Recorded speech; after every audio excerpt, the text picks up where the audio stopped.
O hidden light, vibrant in every atom. O hidden light, shining in every creature. O hidden love, embracing all in oneness. May each who feels himself as one with thee know he is also one with every other.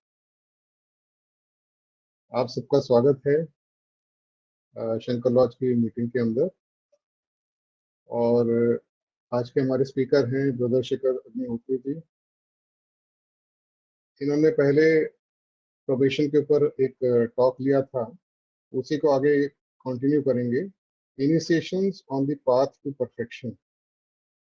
Brother Shikhar आप सब लोग जानते ही हैं, international speaker हैं और national lecturer हैं, trust society के अडियार में रहते हैं और अपने आप को पूरा डेडिकेट करा हुआ है इन्होंने क्लासों के लिए। तो अब मैं रिक्वेस्ट करूंगा ब्रदर शिखर, आप प्लीज आके अपने टॉक को स्टार्ट करें।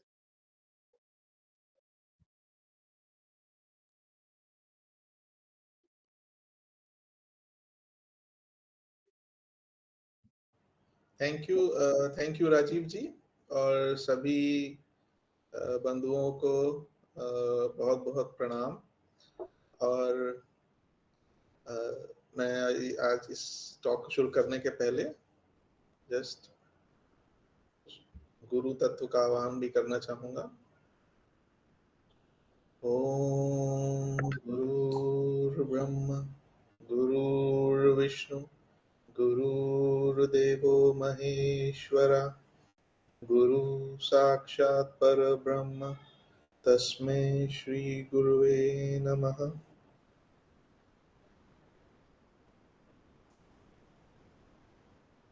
पुनः बहुत बहुत प्रणाम सभी को। और जैसा कि राजीव जी ने बताया कि पिछली बार हम लोगों ने एक विषय लिया था प्रोबेशन का। तो प्रोबेशन और बेसिकली जो बुक है मास्टर्स एंड द पाथ, उसमें मास्टर्स और उस पाथ के बारे में जो बताया गया है उसको बहुत ही संक्षेप में कैसे हम कवर कर सकते हैं, ये कोशिश की थी। पिछली बार लिया था कि इस मार्ग पे प्रगति मतलब आगे कैसे व्यक्ति चलता है। तो पहले तो इन अनंत नहीं कहूंगा, बट चूंकि थियोसॉफिकल लिटरेचर में आया है कि जो जन्म पर जन्म हम लेते हैं ह्यूमन इनकारनेशन में, वो भी करीब ऑन एन एवरेज ज्यादा भी हो सकते हैं, कम भी हो सकते हैं, बट करीब 777 जन्म लगते हैं। बट 777 जन्म अपने आप में एक बहुत लंबा समय है। तो उसमें इस यात्रा में कौन सा ऐसा पॉइंट होता है कि जब इस साधना पद्धति के संपर्क में हम आते हैं और जो सिद्ध संघ के सदस्य हैं जिनको हम मास्टर्स कहते हैं, वो कैसे हमें इस मार्ग में मदद करते हैं और इस मार्ग पे चलने के लिए हमसे हम हमारी तरफ से उनको क्या अपेक्षाएं होती हैं या प्रकृति को क्या अपेक्षाएं होती हैं। तो बहुत सारा जीवन तो हम लोगों का शुरू में अनसिविलाइज्ड फॉर्म में निकलता है, लेकिन उसके बाद जब धीरे धीरे नैतिकता या मोरालिटी, अच्छा बुरा, इसकी समझ डेवलप होती है, तो धीरे धीरे जो मनुष्य है वो आइडियल्स जो होते हैं, आदर्शों को धीरे धीरे अपने सामने रखता है और उनके आधार पे जीवन जीता है। उसको सही गलत का पहचान होती है, विवेक डेवलप होता है। और जब काफी उस पे आगे जा चुका होता है, तब ऐसे जो लोग जिन कारण शरीर को चूंकि मास्टर देखते हैं उसमें कितना विकास हुआ है, तब वो उनको प्रोबेशन पे लेते हैं, जो हम लोगों ने पिछली बार बात की थी। और प्रोबेशन पे लेने का पर्पस भी हम लोगों ने देखा था कि क्यों है, कि क्यों नहीं वो डायरेक्ट ही गाइडेंस देना शुरू कर देते हैं या एक्सेप्ट कर लेते हैं, क्योंकि ये एक बहुत बड़ी जिम्मेदारी होती है। और क्योंकि प्रोबेशन में कुछ ऐसे स्थितियां आती हैं जिसमें मनुष्य का जो सबसे अंदरूनी पार्ट भी होगा दबा हुआ सबकॉन्शियस में, वो भी उभर के बाहर आ जाता है। क्योंकि मास्टर्स ने खुद अपने लेटर्स में भी कहा है कि ये प्रोबेशन इसलिए भी जरूरी होती है कि उसमें व्यक्ति का रियल जो अंदरूनी स्वभाव है, जो कि किसी की नजरों के सामने नहीं है, वो तक भी बाहर आता है। और उसके क्योंकि अगर एक बार एक्सेप्ट कर लिया व्यक्ति को एज ए शिष्य, तो उसकी सारी जिम्मेदारी गुरु पे होती है। तो इसीलिए किसी भी क्षेत्र में जाने से पहले एक प्रोबेशन पीरियड होता है। उसके बाद वो उसको जब उसमें वो क्लियर करता है व्यक्ति, तो वो एक्सेप्टेड प्यूपिल होता है, जो शिष्य होता है, और जिसमें कि जो गुरु मास्टर हैं और जो शिष्य हैं वो बहुत ही क्लोज संपर्क में रहते हैं। उसके बाद भी एक स्टेज और आती है जब शिष्य जो है वो उस मार्ग पे सही चल रहा होता है, तो मास्टर जो हैं वो उसको और अपने निकट संपर्क में लाते हैं सूक्ष्म लेवल पे। हालांकि सन ऑफ द मास्टर का है, बट इसको हम सन या डॉटर, उसको लैंग्वेज को हम न्यूट्रल, जेंडर न्यूट्रल मान के चलें। मैन ऑफ आइडियल्स की बजाय human of ideals, son of the master के बजाय सन या डॉटर जो भी कह लें, लेकिन क्योंकि जो वहां बात हो रही है वो सूक्ष्म शरीर की हो रही है, कारण शरीर की हो रही है, वो भी संपर्क में आता है, तो उसका कोई जेंडर एज सच नहीं होता। तो बस एक कहने के लिए कहा है। उसके बाद भी जब और व्यक्ति आगे बढ़ता है तो बहुत ही एक इम्पॉर्टेंट मेरे समझ में एक घटना घटती है इस पूरे विकास क्रम में। एलिमेंटल किंगडम्स की जो जर्नी करते हुए आ रहे हैं हम लोग, मिनरल, प्लांट्स, एनिमल्स और ह्यूमंस में, एक तो इंडिविजुअलाइजेशन एक बहुत महत्वपूर्ण स्टॉप या माइलस्टोन होता है इस पूरी जर्नी में, कि जब हम एनिमल किंगडम से ह्यूमन किंगडम में आते हैं। उसके बाद मेरी समझ में एक बहुत बड़ा जो एक माइलस्टोन होता है वो ये पहला इनिशिएशन, या जिसको हम लोग आगे जानेंगे, नाम श्रोतापन कहते हैं बुद्धिस्ट टर्म में। तो उसका मतलब है कि वो एक अलग एक तरीके से नया उसका जो पाथ है वो बहुत तेजी से आगे इवॉल्व करेगा। तो ये जो इनिशिएशन है, जो दीक्षा है, जिसकी हम लोग आज बात करेंगे, वो बहुत ही महत्वपूर्ण एक माइलस्टोन है विकास क्रम में। और ऑफ कोर्स इसके बाद जो नेक्स्ट माइलस्टोन है, of course when the person becomes an adept. तो ये जो 3 माइलस्टोन्स हैं, एक इंडिविजुअलाइजेशन होना, इनिशिएट होना, फर्स्ट इनिशिएशन, और हम लोग ने पिछली बार ये भी देखा था कि ये जो दीक्षा का अर्थ होता है, जो प्रोबेशन का मतलब तो प्रूव हो गया, टेस्ट करना हो गया, लेकिन जो दीक्षा का मतलब है वो किसी ना किसी तरीके से हमारे हॉराइजन्स को बढ़ाना, हमारा जो मन है उसके परे जाना, हमारी चेतना का जो एक्सपेंशन है, चेतना का एक्सपेंशन उसको हम समझ लें। अगर दीक्षा को संस्कृत में देखें तो दीयते ज्ञानम क्षीयते पापम, मीन्स वो ज्ञान जिससे पाप का नाश हो। और पाप केवल एक ही है इस डुअल वर्ड में, सेंस ऑफ सेपरेटनेस। तो जितना जितना हमारा सेंस ऑफ सेपरेटनेस खत्म होगा, यानी हमारा चेतना जो है हमारी जितना विस्तार पाएगी, उतना ही उतना हमारा जो सो कॉल्ड पाप है वो कटेगा।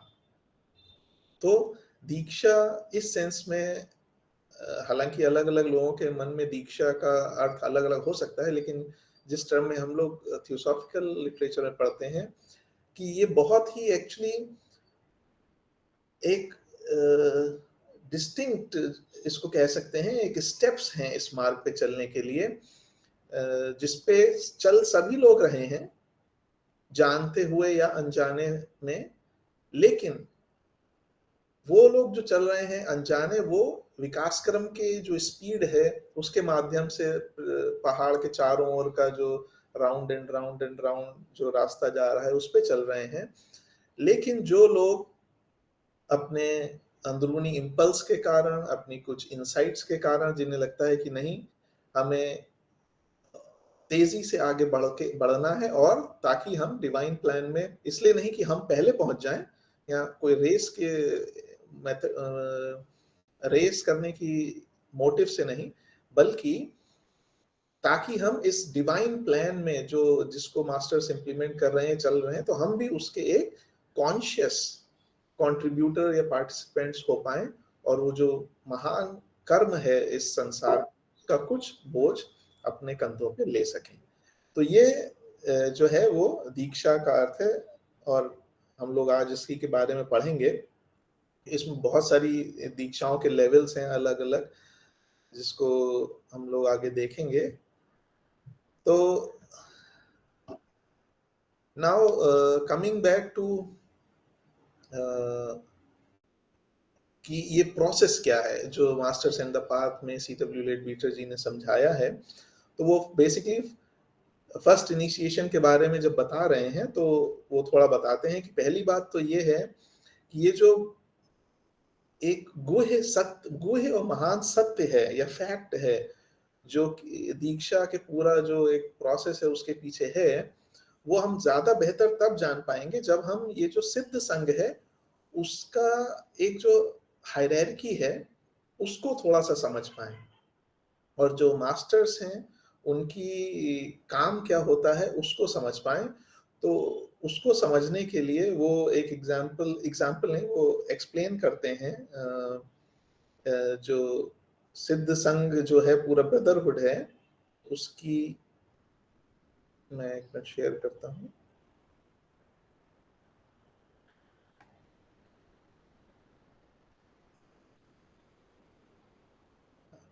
तो इसमें आप हम लोग देख पा रहे हैं कि पहली बात तो ये हम लोग समझें कि जो भी हम पढ़ रहे हैं, वो चाहे सीक्रेट डॉक्ट्रिन हो, महात्मा लेटर्स हो, या कोई भी थियोसॉफिकल लिटरेचर हो, वो हमारे सौरमंडल तक की बात करती है।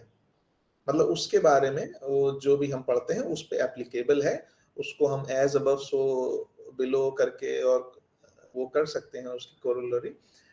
लेकिन हमारे सौरमंडल के अधिष्ठाता जो हैं सूर्य नारायण लोगोस, उनका जो अलग अलग ग्रह हैं उन पे कोई ना कोई रिप्रेजेंटेटिव है जो कि उस ग्रह पे सिद्ध संघ का हेड है। तो यहाँ पे अगर हम देखें आप कि जो लॉर्ड ऑफ द वर्ल्ड, जिनको हम लोग सनत कुमार जी के नाम से जानते हैं, वो इस सिद्ध संघ के हेड हैं और वो उन सोलर लोगोस के एक तरीके से रिप्रेजेंटेटिव हैं।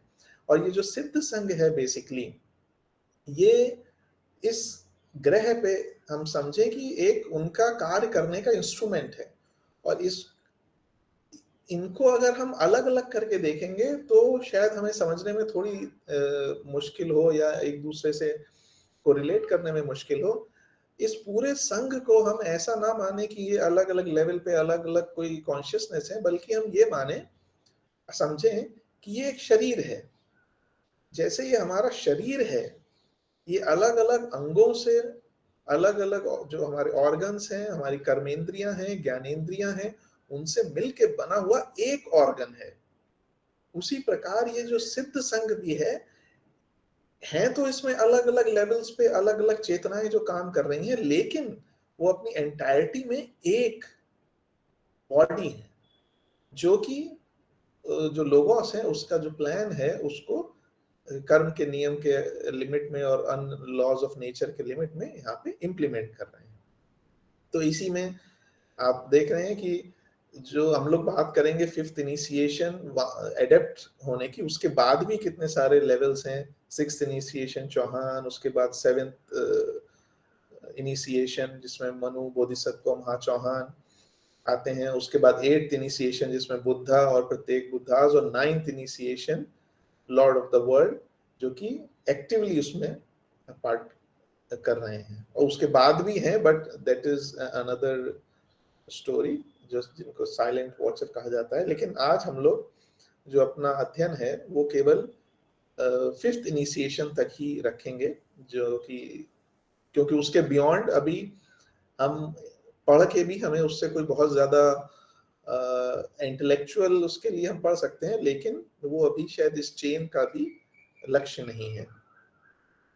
तो जो ब्रदरहुड की बात हम लोग कर रहे थे कि इसमें जो सबसे हाईएस्ट जो लॉर्ड ऑफ द वर्ल्ड है उनको वन इनिशिएटर कहा गया है कि वो ही हर एक को इनिशिएट करते हैं। लेकिन चूंकि वो एक बहुत ही हाई सत्ता है तो बहुत सारे केसेस में वो किसी अपने और जो उनके कह सकते हैं ऑफिसर्स हैं अलग अलग चेतना के लेवल पर, उनको वो डिप्यूट कर सकते हैं कि वो किसी नए व्यक्ति को जिसको इनिशिएट किया जा रहा है उसकी वो जिम्मेदारी करें।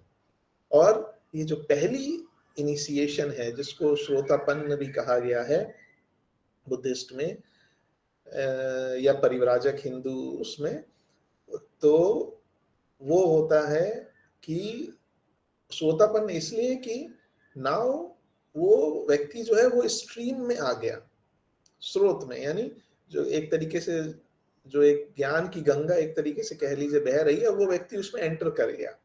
तो कभी ना कभी वो अब अपने मतलब जो डेस्टिनी है, डेस्टिनेशन है, वहां तक पहुंच जाने वाला है। और अब इस पहली इनिशिएशन के बाद वो उस महान सिद्ध संघ का एक जो महान चेतना है उसका एक वो अंश उसका एक पार्ट बन जाता है। तो उस इस में होने के बाद, ये होने के बाद जो कि हम लोग अभी आगे पढ़ेंगे, उस व्यक्ति को जो इनिशिएट हुआ है, ये बहुत ही, हालांकि उसका इनिशिएशन ही तभी हुआ है जब उसने अपना जीवन एक विशेष प्रकार से जिया है eight the feet of the master में, जो क्वालिफिकेशंस दी हुई हैं, विवेक, वैराग्य, षट संपत्ति, प्रेम, उनको जीवन में अप्लाई किया है, तभी उसको ये मौका मिला है इनिशिएशन का। लेकिन ऑफ कोर्स वो परफेक्ट अभी नहीं हुई हैं, क्वालिफिकेशंस को कुछ लेवल तक उसने प्राप्त किया है, लेकिन वो परफेक्ट नहीं हुई है।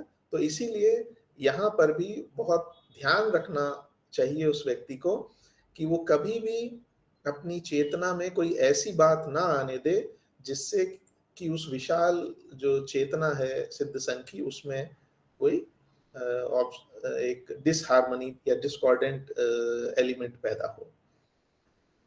अब इस इनिशिएशन के बाद चूंकि वो व्यक्ति सिद्ध संघ का पार्ट बन जाता है, तो उसके पास ये पावर भी आ जाती है कि वो जितनी मात्रा में लोगों को चाहे उतनी मात्रा में सिद्ध संघ का आशीर्वाद या ब्लेसिंग्स जो है वो डिस्ट्रीब्यूट कर सकता है। और जितना ही अंदर उसके अंदर श्रद्धा वाला गुण होगा, जो हम लोग षट संपत्ति में पढ़ते हैं, उतना ही अधिक वो उस एक तरीके से कह सकते हैं कि जो सिद्ध संघ का जो कॉन्शियसनेस का जो क्लाउड है, जो एक जिसको कहते हैं हम लोग आजकल क्लाउड से सब कुछ डाउनलोड हम लोग करते हैं और अपने इंस्ट्रूमेंट में लेते हैं, लैपटॉप में या मोबाइल में डाउनलोड करते हैं, तो जितना ही उसकी स्ट्रॉन्ग श्रद्धा होगी उतना ही वो उन वाइब्रेशंस को रिसीव कर पाएगा, और जहां जहां वो देखेगा जिसको मदद चाहिए वो मदद कर सकेगा।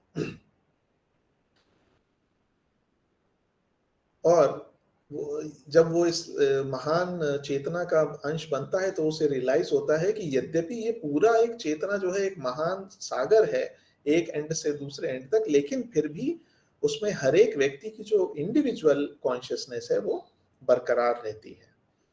और लेकिन जो रियल ब्रदरहुड है उसका अनुभव तो केवल जो आत्मिक प्लेन है, निर्वाणिक प्लेन है, वहीं पे हो सकता है, जिसपे कि जो ब्रदरहुड है, जो संघ है, वो वास्तव में अपने ओरिजिनल उसमें एग्जिस्ट करता है।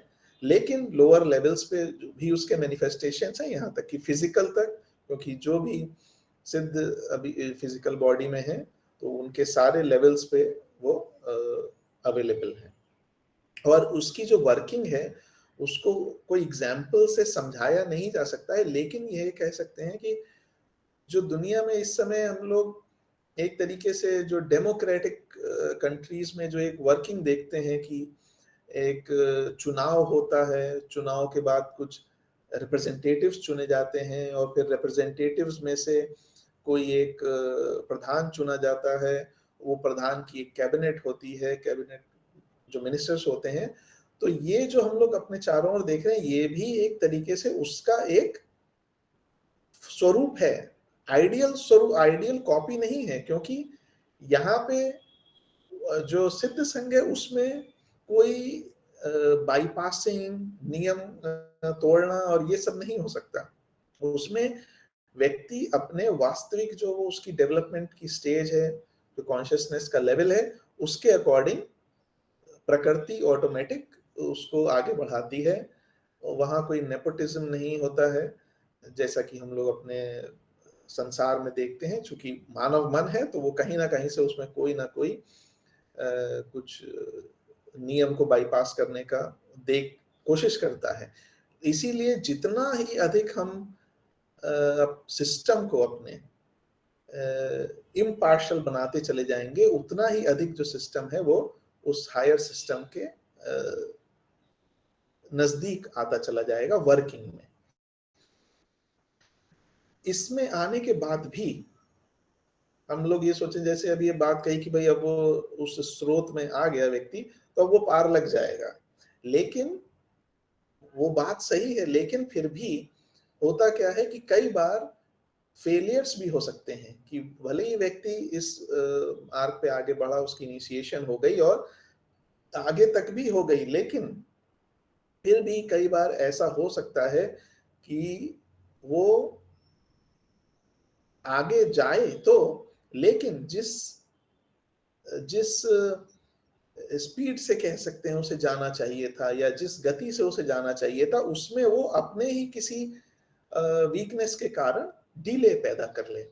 और उसका सेफ होने का सिंपल मतलब यही है कि जो फिफ्थ, अभी हम लोग फोर्थ राउंड ऑफ इवोल्यूशन में चल रहे हैं, तो एक डे ऑफ जजमेंट की बात कही जाती है कि जो नेक्स्ट राउंड, फिफ्थ राउंड है, उसके मध्य में एक जजमेंट डे होगा और उसमें जो सोल्स एक पर्टिकुलर लेवल ऑफ कॉन्शियसनेस को रीच कर गई होंगी, उन्हीं को आगे अगेन जो रेस्ट ऑफ द इवोल्यूशन है उसमें आगे बढ़ाया जाएगा, ताकि वो इस चेन का जो अपेक्षित गोल है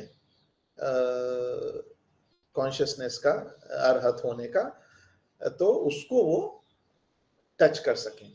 तो उसके लिए वो कह रहे हैं कि हालांकि सेफ तो वो हो जाएगा, लेकिन वो अपने विकास में कई बार डिले कर सकता है किसी न किसी टेम्पटेशन के कारण। और जब ऐसा होता है तो जो पूरा सिद्ध संघ का जो एक चेतना है, उसमें वो कहते हैं thrill of pain runs through the whole of the vast consciousness. क्योंकि जैसे हमारा ही परिवार का कोई सदस्य है, वो आगे बढ़ रहा है, लेकिन किसी वजह से मान लीजिए वो डिले हो जाए, डिस्ट्रैक्ट हो जाता है और अपने गोल से हट जाता है, तो एक फीलिंग जो आती है उसी को वो एक्सप्लेन कर रहे हैं कि वहां भी ऐसा होता है कि एक मेन जो बॉडी है उससे जैसे सर्जिकल ऑपरेशन करके उसको अलग कर देने का, लेकिन ये होने पर भी उस व्यक्ति को पूरी तरीके से उससे अलग नहीं किया जाता है। उसको किस तरीके से, कैसे, कहाँ, कब, किस माध्यम से सिखाया जाएगा, पुनः वापस लाया जाएगा और उसके लिए उसे कितनी सफरिंग फेस करनी पड़ेगी, ये एक अलग ही पूरा विषय है। तो जैसे कहते हैं ना, जो जितनी अधिक ऊंचाई से गिरता है उसको चोट भी उतनी अधिक लगती है और उतने ही अधिक फिर उसके लेसन्स भी होते हैं। और कई बार ऐसा भी हो सकता है कि कोई व्यक्ति कुछ थोड़े ही समय के लिए मेन जो पाथ है उससे डिस्ट्रैक्ट हो, तो ऐसे में क्या होता है कि उस व्यक्ति की के चारों ओर एक सिस्ट बना दिया जाता है, जिसे कैसे हार्ड कवर बना दिया जाता है, जिससे कि उसका प्रभाव बाकी तरफ नहीं फैलता है। लेकिन इस समय भी जो बाकी सदस्य हैं सिद्ध संघ के, वो अपनी गाइडेंस या उसको जिस तरह से भी हेल्प पॉसिबल हो सकती है वो करते हैं। तो ये एक इनिशिएशन के बारे में उन्होंने बताया कि ऐसा होता है।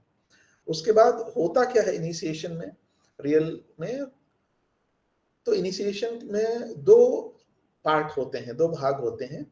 पहला भाग होता है जिसमें कि जो इनिशिएटर हैं, जो या तो लॉर्ड ऑफ द वर्ल्ड हो सकते हैं या उनके द्वारा डिप्यूटेड कोई और ऑफिसर हो सकते हैं, लॉर्ड मैत्रेय हो सकते हैं या कोई और हो सकते हैं, वो पहले फर्स्ट पार्ट में वो बताते हैं व्यक्ति को पूरे सिद्ध संघ के बारे में और संसार में उसका क्या काम है, कैसे वो काम करता है और उसके प्रत्येक मेंबर की क्या जिम्मेदारियां हैं उसके बारे में, और कैसे प्रत्येक व्यक्ति, प्रत्येक जो उसका मेंबर है सिद्ध संघ का, उसको इस संसार का जो दुख है उसको, जो उसका जो वजन है उसको कुछ मात्रा में शेयर करना है, उठाना है और इवोल्यूशन में मदद करनी है।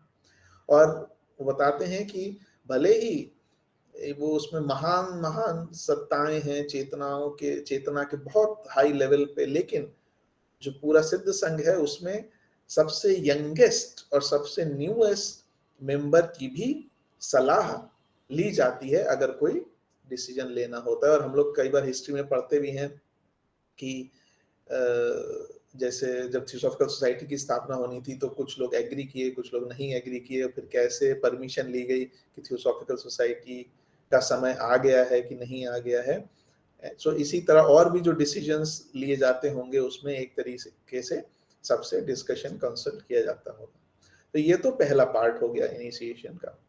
दूसरा जो पार्ट होता है, भाग होता है, वो प्राइवेट या पर्सनल होता है, उस व्यक्ति से रिलेटेड, जिसमें कि उस व्यक्ति को कुछ एडवाइस दी जाती है। और उसमें एक बड़ा इंपॉर्टेंट पार्ट आता है कि उस व्यक्ति के सामने उसके जो सबसे महान उसका जो शत्रु होगा उसको प्रेजेंट किया जाता है और उसका रिएक्शन देखा जाता है कि क्या इसको आपने फॉरगिव कर दिया है। यहाँ पे मुझे एक कहानी याद आती, कहानी क्या, अगेन थियोसॉफिकल लिटरेचर में पढ़ा है, रियल घटना, कि जे कृष्ण मूर्ति अपने अर्लियर, हाँ, लाइव्स ऑफ एल्कियोनी में, कि वो अपनी प्रीवियस बर्थ में जब बुद्धा का टाइम था तो वो एक हाउस होल्डर थे और वो रहते थे अपने भाई फैमिली के साथ, उनका एक बच्चा था और अपने भाई के साथ उनकी फैमिली थी। तो लेकिन वो चूंकि कुछ जेलसी थी तो भाई के मन में कि इनका एक बच्चा है और इनके यहाँ बच्चा नहीं था, तो भाई ने इनके बच्चे को पॉइजन देके शायद उसको मतलब उसको खत्म कर दिया था। इनको ये मालूम हुआ तो इन्होंने उनको घर से निकल जाने के लिए कहा और मैं या एक अलग घर में अलग हो। तब जब बुद्ध वहां आए और ये बुद्ध के लेक्चर्स में गए तो उन्होंने कहा कि मुझे भी इस मार्ग में, मतलब मुझे अपना शिष्य बनाइए या कुछ इस तरीके की बात। तो वहां पे एक आता है प्रश्न, बुद्ध उनसे पूछते हैं कि क्या तुमने सबको क्षमा कर दिया है, क्या फिर उसमें कि क्या तुमने अपने भाई को भी क्षमा कर दिया है जिसने ऐसा किया है तुम्हारे साथ, एंड ही सेड यस। तो ये तो फिजिकल प्लेन पे घटना हो रही है, लेकिन इसी को हम एक सेंस में मान लें कि सूक्ष्म लेवल पे, जब वहां जहां झूठ बोलने का कोई भी उपाय नहीं है, फिजिकल प्लेन पे तो कई बार हम झूठ भी बोल देते हैं, लेकिन जो दिव्य दृष्टा है वो हमारा रिएक्शन सब देख सकते हैं। तो फॉरगिवनेस की किसी के प्रति भी हमारे मन में कोई बैर भाव या द्वेष नहीं है, तो ये उस सेकंड पार्ट में होता है। और उस व्यक्ति को ये याद रखना चाहिए कि अब जब चूंकि वो सिद्ध संघ का सदस्य होने वाला है तो वो एक तरीके से उसका एम्बेसडर है और उसका जो मान है वो उसके हाथ में है और उसको फिर उसी हिसाब से अपना जीवन जीना चाहिए। और ये भी नहीं सोचना चाहिए कि जैसे हम सभी लोग शायद अपने अपने मन में सोचते होंगे कि अरे हाँ शायद कभी हमारी भी दीक्षा होगी, इनिशिएट होंगे तो शायद जीवन और अच्छे तरीके से हम जी पाएंगे। लेकिन उसमें वो कहते हैं कि ये नहीं सोचना चाहिए कि इनिशिएशन हो गई तो अब सब जीवन बिल्कुल आराम से कटेगा और कुछ प्रसन्नता पूर्वक कटेगा। कट सकता है, वो भी हमारी चॉइस होगी, लेकिन वो हमारी चॉइस पे आधारित कटेगा, ना कि बाहर कोई परिस्थितियों में बहुत कंफर्ट आ जाएगा, बल्कि ऑन द कॉन्ट्रेरी उस व्यक्ति के सामने और ज्यादा जो कठिनाइयां हैं और जो ट्रायल्स हैं, जो स्ट्रगल्स हैं, जो पुराने कर्म अभी रह गए हैं करने के लिए, वो सब लाए जाएंगे और उसका रिएक्शन उस स्थितियों में देखा जाएगा। तो बेसिकली उसको और अधिक स्ट्रेंथ, इनर स्ट्रेंथ अपने में डेवलप करनी होगी, जो और वो उसको हेल्प भी मिलेगी, उतना ही हेल्प भी मिलेगी ऊपर से उसको फेस करने के लिए। बाहरी सिचुएशंस में कोई चेंज नहीं किया जाएगा और जितना ही अधिक वो सिद्ध संघ की ब्लेसिंग्स जो है वो लोगों में बांटेगा, उतना ही अधिक उसको स्वयं को ऊपर से वो मिलेगा।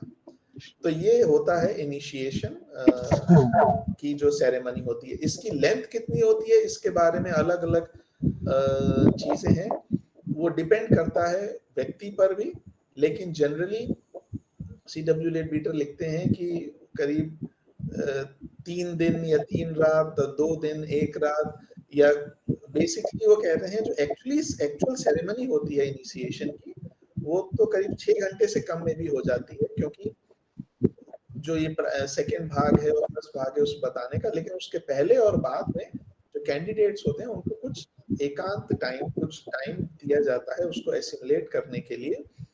और पुराने समय में वो कह रहे हैं कि, और इस बात पे भी डिपेंड करता है कि जो व्यक्ति कैंडिडेट है वो अपने साथ कितनी अंडरस्टैंडिंग, कितनी नॉलेज लेके ऑलरेडी आया है, उस पे भी डिपेंड करता है। और कई बार बल्कि ये भी सिंबोलिज्म हो सकता है, हम लोग कई पुराणों में कहानियां या पढ़ते हैं या उपनिषद में पढ़ते हैं कहानियां कि जैसे नचिकेता, यम नचिकेता संवाद है, उसमें नचिकेता जो है वो 3 दिनों तक, 3 रात्रियों तक यम के द्वार पे वेट करते हैं। तो वो भी कहीं ना कहीं शायद इस प्रकार का सिंबल हो कि वो भी उनके लिए एक तैयारी थी, क्योंकि वो तो एक सिंबोलिज्म है कि वो यम के द्वार पे जा रहे हैं, बट बेसिकली क्या हो रहा है, वो ज्ञान उनसे वही प्राप्त कर रहे हैं, वो ब्रह्म विद्या ही प्राप्त कर रहे हैं जिसका आगे वर्णन है। तो वो भी एक तरीके से इनिशिएशन का सिंबोलिज्म हो सकता है। और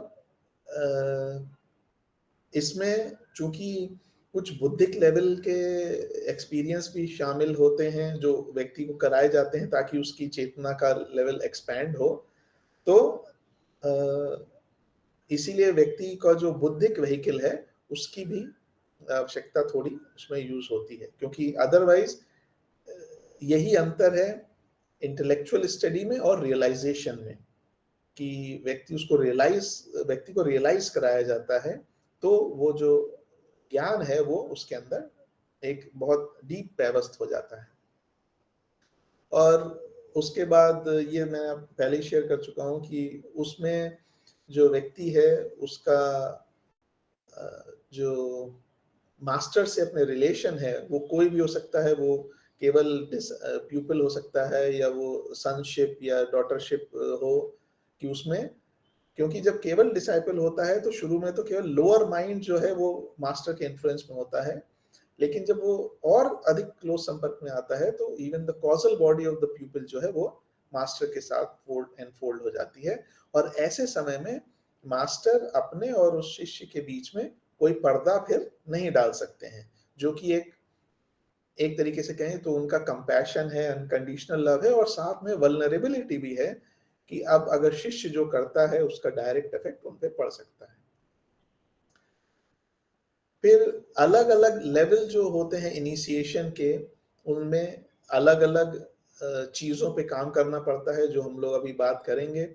कि तो फर्स्ट इनिशिएशन जो है उसके लिए क्वालिफिकेशंस में हम लोग पढ़ते हैं at the feet of the master में कि the candidate must have a minimum of all and very much more than a minimum of some of them.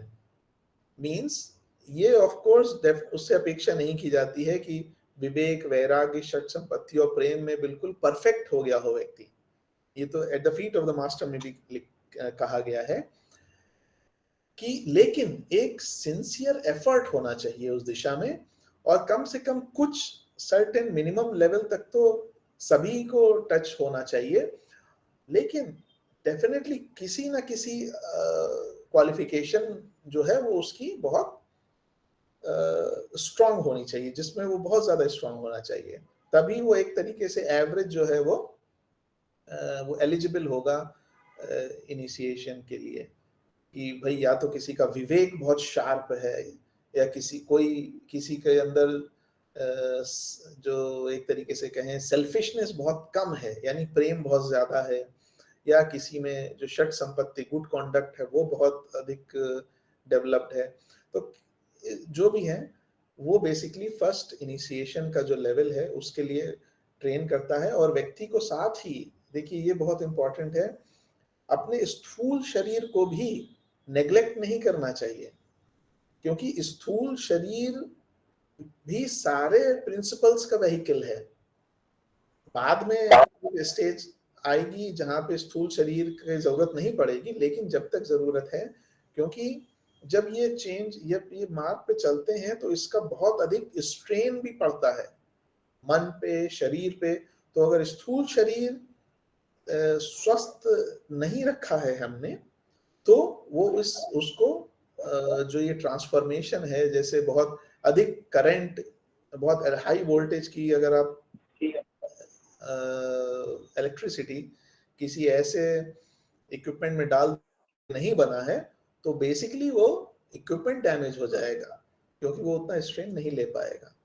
तो और इसी प्रकार से ये भी हमें नहीं समझना चाहिए कि same initiates, same level of initiates same होंगे।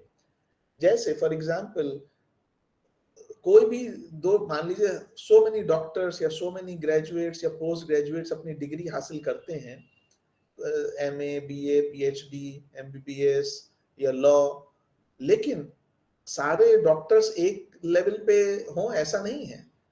हर एक की कुछ ना कुछ विशेषता होगी। कोई होगा जो सभी में बहुत उसको महारत हासिल होगी, कोई होगा उसको कुछ में महारत हासिल होगी, कोई को सबकी थोड़ी थोड़ी जानकारी होगी।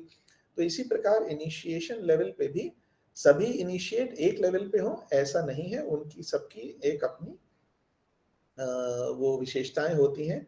और इसी तरीके से दो इनिशिएशंस के बीच का जो टाइम है वो भी वेरी करता है अलग अलग व्यक्ति के लिए।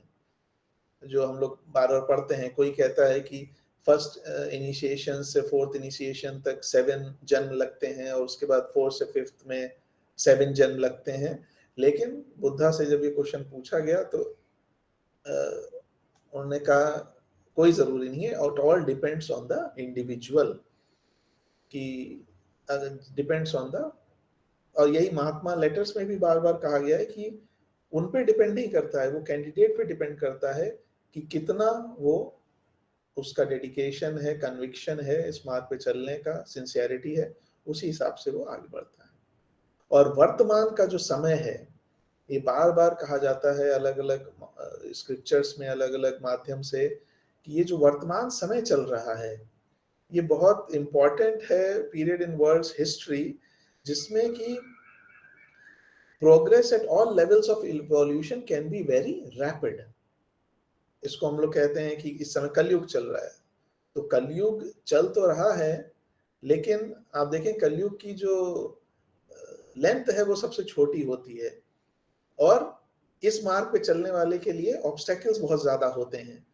तो ऐसे में जो व्यक्ति काम करेगा तो ऑब्वियसली उसकी जो स्ट्रेंथ है, उसकी जो रेजिलियंस है, वो डेफिनेटली ज्यादा होगी जब हम स्मूथ, कंफर्टेबल, कन्वीनियंट, हमारे मन मुताबिक एटमॉस्फेयर में हो, जहाँ हर कोई ईमानदार है, हर कोई सच बोल रहा है और सब कुछ वैसे ही चल रहा है। तो उसमें हमारे अंदर जो विपरीत सिचुएशन में जो कैरेक्टर डेवलप होता है वो चांसेस नहीं होते हैं, जो कि इस समय है और जो कि बहुत तेजी से किया जा सकता है, जिसको बहुत सारे एस्पिरेंट्स जो हैं वो नहीं रियलाइज करते हैं। ये CW लेडबीटर लिख रहे हैं। और जो यंग इनिशिएट्स होते हैं उनके बारे में वो कह रहे हैं कि हालांकि इनिशिएट तो ईगो को किया जाता है यंग, और इसीलिए जो यंग और ओल्ड बॉडी से हम ना देखें, लेकिन जो बॉडी से भी यंग और ओल्ड होते हैं, फिजिकल बॉडी में किस एज में इनिशिएशन हुआ, लेकिन जनरली जो ईगो जो है इनिशिएट हो रहा है वो यंग ही है उस मार्ग पे, अपने जो प्रेडेसेसर्स हैं उनसे। तो इसीलिए ऐसे जो नया व्यक्ति है इनिशिएटेड, उसके संपर्क में दूसरे लोगों को लाया जाता है ताकि उसको गाइडेंस मिल सके, ताकि क्योंकि शुरू में देखिए जब व्यक्ति यंग होता है और उसको ऐसी पावर मिलती है, क्योंकि पावर रिस्पॉन्सिबिलिटी भी है, पावर भी आ रही है, तो उसके साथ अगर जो छोटी सी भी गलती होगी उसके महान कार्मिक परिणाम हो सकते हैं। हालांकि जो व्यक्ति को इस सब से कुछ मतलब नहीं है, कर्म दोनों के सेम होंगे, लेकिन वही कर्म अगर अज्ञानी करता है तो उसका कर्म उतना सीरियस नहीं होगा, लेकिन वही कर्म अगर एक ज्ञानी कर रहा है तो उसका कर्म वो ज्यादा सीरियस होगा। और व्यक्ति को इसीलिए इनिशिएट किया जा रहा है क्योंकि उसने अपनी एलिजिबिलिटी प्रूव की है संसार के लिए यूजफुल बनने में। और जब व्यक्ति इस इनिशिएशन पाता है तो उसको ये याद रखना चाहिए कि उसके बाद फिर सिद्ध संघ का उस पर क्लेम पहले है उसकी सर्विसेज पे, और फिर उसको इस तरह की जिम्मेदारियां नहीं लेनी चाहिए जो उसके इस काम में बाधा डालें। और शायद इसीलिए एट लेटर एज हम देखते हैं, या जो एक तरीके से जो आश्रम व्यवस्था थी वो कितनी वैज्ञानिक थी कि ब्रह्मचर्य, गृहस्थ, वानप्रस्थ और उसके बाद संन्यास, वो पूरा एक बहुत ही साइंटिफिक प्रोसेस था कि कैसे हम अपनी हर आश्रम में ड्यूटी करें और उससे आगे चलें। तो बेसिकली जो इस मार्ग पे चल रहा है व्यक्ति, इनिशिएट हो, उसको भी ऐसा नहीं है कि उसको सीखना नहीं है वो, लेकिन वो चीजें सीखे जिससे वो और अधिक यूजफुल बन पाए। और इनिशिएट बेसिकली सबका एक बंधु होता है, एक मित्र होता है, और उसकी ड्यूटी होती है सबके प्रति लविंग काइंडनेस, प्रेम, आशीर्वाद, सबके लिए love and radiation for love and affection for all, ताकि वो जहां कहीं भी हो उसके मात्र होने से वो जगह प्रसन्नता से भर जाए, उसके मात्र उपस्थिति से सामने वाले व्यक्ति को अनुभव हो जाए, ये वो होता है। तो फर्स्ट इनिशिएशन तो हो गई, उसके बाद जब सेकंड और थर्ड, सेकंड इनिशिएशन की बात आती है, तो फिर अब कौन से जो फेटर्स हैं, यानी जो बॉन्डेज हैं या जो चेन है, उसको व्यक्ति को हटाना पड़ता है। अब हम लोग उस पे आ रहे हैं कि इनिशिएट हो गया व्यक्ति, श्रोतापन्न हो गया, लेकिन ऑफ कोर्स अभी परफेक्शन तो नहीं हुआ है, यानी जो भी चीजें हैं अभी उस पे और काम करना है। तो जो पहले 3 बंधन हैं 10 में से, वो उनको नाम दिया है, ये पाली में है, सक्यादित्ति, विचिकित्सा एंड सिलाबत्त परमसा। तो पहला है डिल्यूजन ऑफ द सेल्फ, यानी मैंपन, मैं, सेंस ऑफ सेपरेटनेस, मेरा अलग अस्तित्व होना, कि मैं सबसे अलग हूं, इसको जितना अधिक से अधिक मात्रा में कम किया जा सके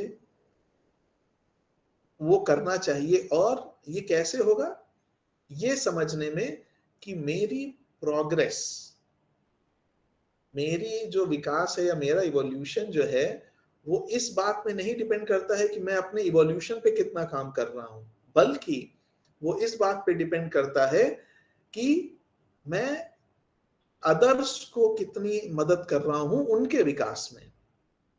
ये बहुत ही फंडामेंटल एक समझते तो हम सभी हैं, पढ़ते हैं बार बार थियोसॉफी में कि सेंस ऑफ सेपरेटनेस जो है उसको हमें किसी तरीके से खत्म करना है, मिनिमाइज करते जाना है। और अगर ये हमने समझ लिया तो फिर किसी भी तरीके से हमारे अंदर जो सेल्फिशनेस, जेलेसी या मैं, मुझे अच्छा मिल जाए, वो फिर धीरे धीरे हम पाएंगे वो कम होने लगेगा। क्योंकि अभी हम सोचते हैं कि मुझे फर्स्ट आना है तो मैं पढ़ाई करूं, और मुझसे अगर कोई व्यक्ति मान लीजिए नोट्स मांगे या कुछ करे, just I am giving school example, तो मैं चाहूंगा कि नहीं भाई मेरे नोट्स मेरे पास रहें और उससे किसी दूसरे को फायदा ना हो। बट जो इस सोच का व्यक्ति होगा वो कहेगा फॉर दैट पर्सन कि ठीक है, एक्चुअली मेरे नोट से अगर आपको फायदा हो रहा है तो आप उसको यूज कर लो। हालांकि इस संसारिक दृष्टि से अगर उसे देखें तो लोग ऐसे व्यक्ति को इम्प्रैक्टिकल या अनक्लेवर, या इवन बहुत कई मामलों में तो लोग बहुत कुछ कह सकते हैं कि भाई बिल्कुल जो सांसारिक चिंतन है वो नहीं है। लेकिन ये सब व्यक्ति को सुनना पड़ सकता है इस मार्ग पे, क्योंकि इस मार्ग पे चलने पे बहुत सारी चीजें हमारी चूंकि दृष्टि बदल जाती है देखने की, तो वो आसपास के लोगों से मैच कई बार नहीं कर सकती है। तो ये जो पहला है हमारे सेंस ऑफ सेपरेटनेस को, इसको हमें बहुत मिनिमाइज करते चले जाना है। दूसरा है, और देखिए ये तीनों जो चीजें हैं वो मन की हैं, मन पे काम हो रहा है। दूसरा है डाउट और अनसर्टेनिटी, मतलब डाउट करना या अनसर्टेनिटी किस बात पे, जितना हमने आज तक अध्ययन किया है, पढ़ा है, किसी व्यक्ति पे डाउट या अनसर्टेनिटी नहीं, बल्कि कर्म नियम पे, पुनर्जन्म पे, या ये जो मार्ग है क्या वाकई में ऐसा कुछ मार्ग है।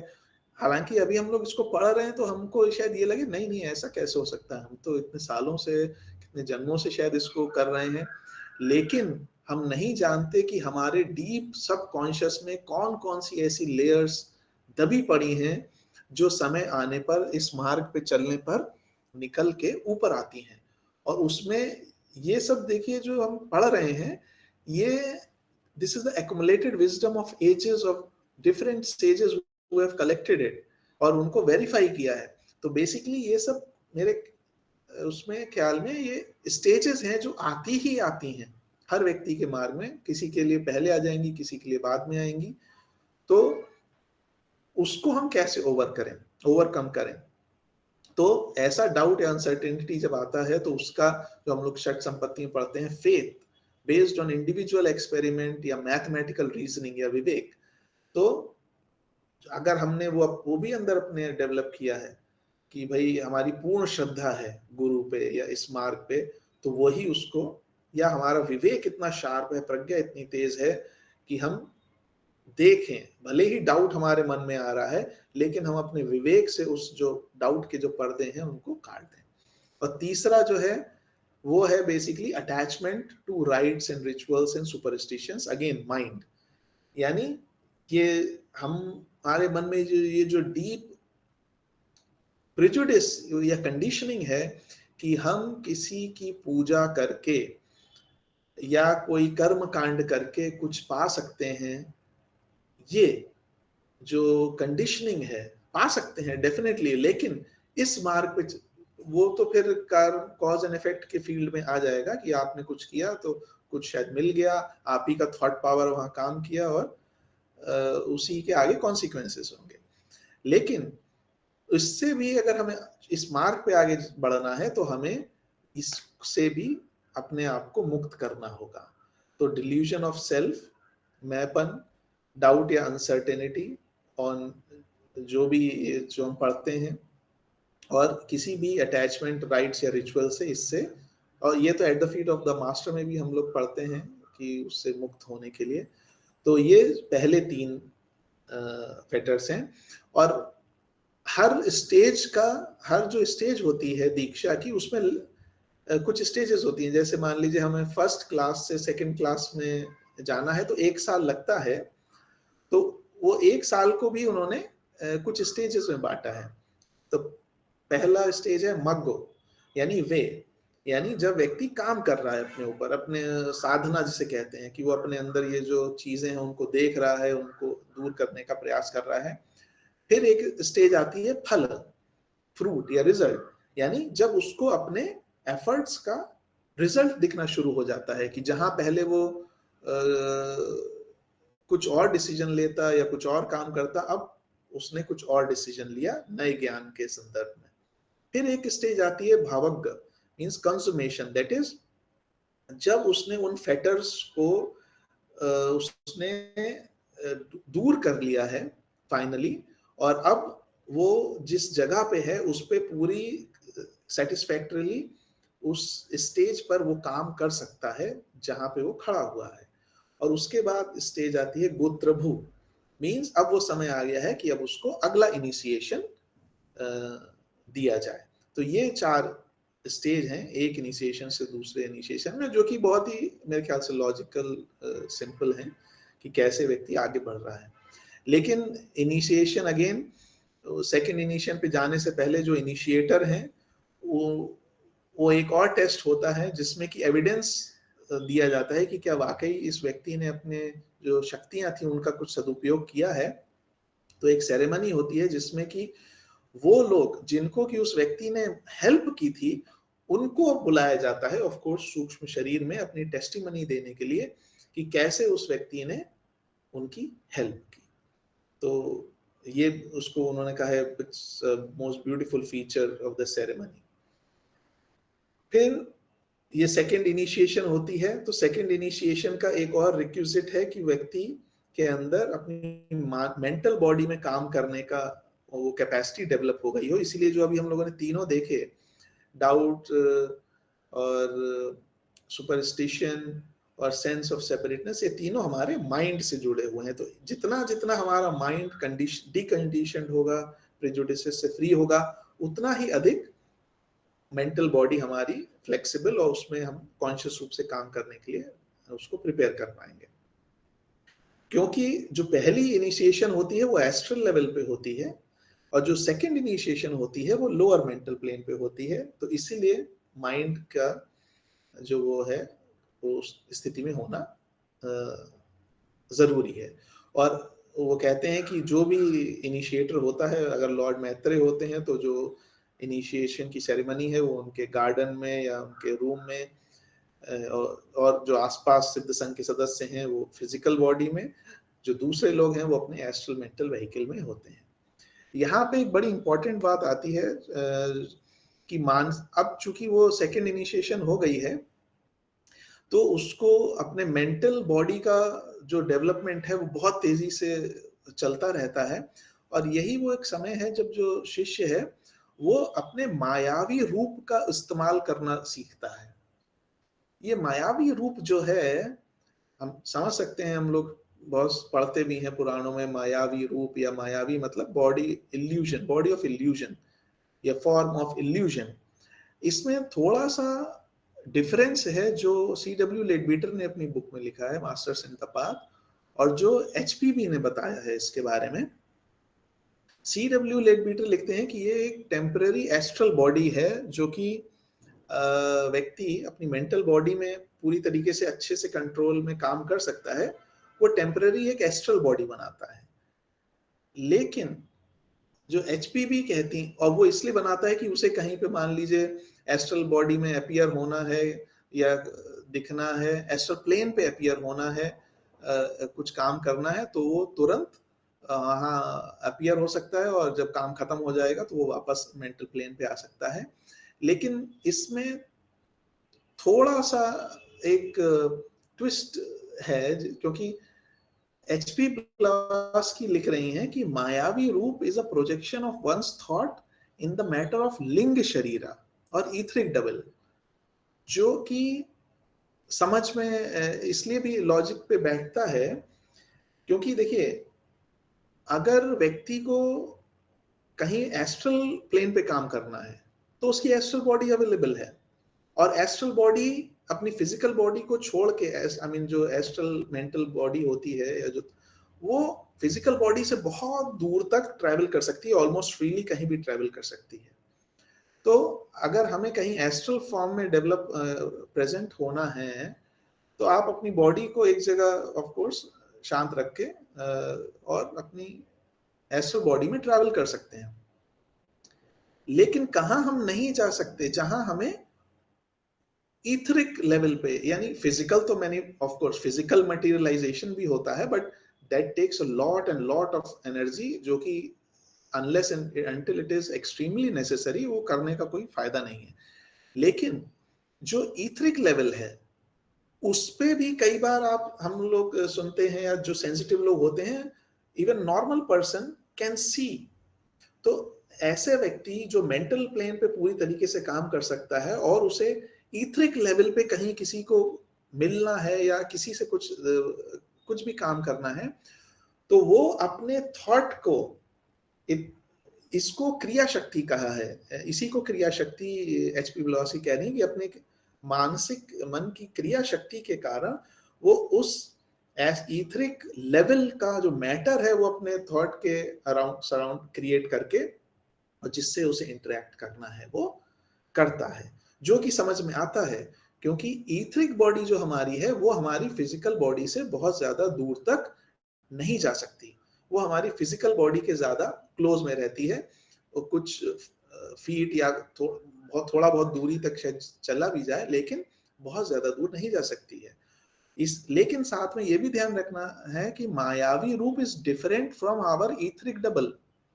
ईथरिक डबल तो जहां हमारी फिजिकल बॉडी है उसके आसपास होगा, लेकिन हमें किसी से संपर्क करना है बहुत दूर, तो वहां हमारा थॉट ने ही बेसिकली थॉट, एस्ट्रल और साथ में ईथरिक मैटर जो है वहां का, वो अपने चारों ओर ओढ़कर एक फॉर्म किसी को प्रस्तुत किया है जो कि एक आम व्यक्ति भी कुछ सर्कमस्टांसेस में देख सकता है, और एडेप्ट्स जो होते हैं वो इस बात को कॉन्शियसली कर सकते हैं, अनकॉन्शियसली भी लोग करते हैं।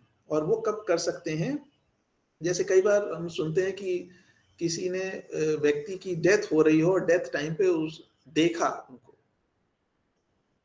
वो क्या है, वो एक्चुअली उनका मायावी रूप भी हो सकता है। क्योंकि जो डाइंग पर्सन है, अगर वो मान लीजिए किसी के बारे में बहुत ही स्ट्रांगली सोच रहा है, तो उसका जो विचार है वो ऑलमोस्ट उसका एक बहुत ऑब्जेक्टिव और एक उसी का एक डबल बन जाता है, जिसको डॉपलगैंगर या ईथरिक डबल कह सकते हैं।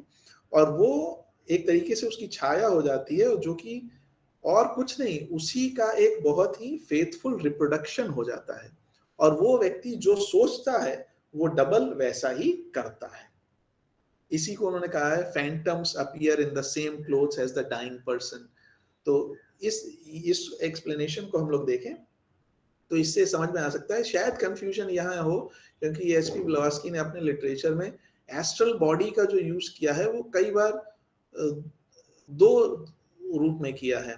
वो ईथरिक डबल के को कहने के लिए भी किया है, या लिंग शरीरा, और कई बार एस्ट्रल जो सोल है, जो हमारा काम रूप है, उसके लिए भी किया है। तो जो मुझे लगा कि ये शेयर करना चाहिए ये। लेकिन अंतर है, etheric double is separate thing, मायावी रूप इज सेपरेट थिंग। क्योंकि इल्यूजरी बॉडी को कोई हार्म नहीं हो सकता है, वो एक इल्यूजरी बॉडी है, जबकि ईथरिक डबल हमारा एक प्रिंसिपल है। ईथरिक डबल को अगर चोट लगे मान लीजिए, तो वो चोट हमारी बॉडी में भी रिफ्लेक्ट हो जाएगी, जिसको रेपरकशन कहते हैं। लेकिन मायावी रूप को कुछ चोट नहीं पहुंचाई जा सकती, वो हमारा माइंड का एक क्रिएशन है, जिसको किसी भी टाइम डिसॉल्व किया जा सकता है। तो ये बहुत ही महान एक्सपेंशन और डेवलपमेंट ऑफ मेंटल बॉडी होता है जब शिष्य जो इनिशिएट है वो इस लेवल पे आता है। लेकिन उसके फिजिकल ब्रेन में ये होना, व्यक्त होना में कई समय लग सकता है, कुछ साल भी लग सकते हैं। और धीरे धीरे कई बार तो व्यक्ति को शायद पता भी नहीं चलता होगा कि ये सब हो रहा है, क्योंकि शायद फिजिकल ब्रेन अभी इतना डेवलप नहीं हो पाया है कि, या धीरे धीरे आगे जाके शायद पता चले कि इस पर ये इनिशिएशन हुआ। कई बार कई लोगों को सपने के फॉर्म में वो पता चलता है, उन्हें लगता है सपना था, लेकिन वो सपना नहीं था, बेसिकली वो इनिशिएशन प्रोसेस था या उसी का कोई पार्ट था। साथ में अब वो ये भी कह रहे हैं कि जो सेकंड इनिशिएशन के बाद बहुत ही डेंजरस पॉइंट भी आता है। क्यों? क्योंकि यहाँ पे ऑल्दो पॉसिबिलिटी तो फिफ्थ इनिशिएशन तक व्यक्ति के गिरने की रहती है, लेकिन यहाँ पे सबसे ज्यादा, चूंकि आप देख रहे हैं कि सडनली व्यक्ति को लगता है कि उसके अंदर बहुत पावर आ गई है, राइट? कि अरे मैं तो अपना मायावी रूप भी बना सकता हूँ, मैं दूसरों के विचार पढ़ सकता हूँ, या एक्स वाई जेड।